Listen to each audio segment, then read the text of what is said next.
And I heard someone had invited a native spiritual leader to run sweat lodge ceremonies. So I said, okay, I'm going to go out there and check this out. Got out there to this wooded spot in the New Jersey woods. They actually still have some woods out there.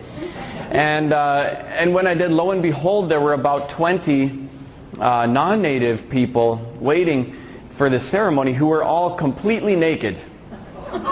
Not even a pair of underwear between them. And so my first thought was I should just turn right around and leave. Or laugh, or be really angry. I didn't know what to think or feel at first. So I chanced it. I opened the car door, and I was immediately folded into a tight embrace by a completely naked stranger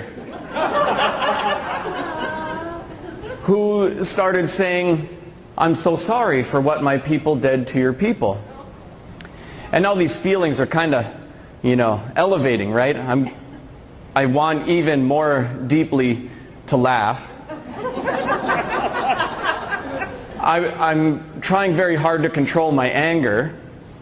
I really don't know what to do. And then I looked at this woman who was an elder, and she was on the verge of tears.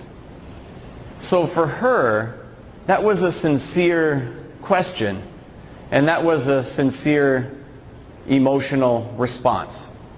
So I thought, I can't really just yell at her and drive away. I can't really have a big laugh at her expense. So I said, "Would you mind putting some clothes on? I'd love to talk to you about all of this." Which she did, and we did. And I think it brought me to, as strange as that experience was, what can you do when you get a hug from a naked stranger?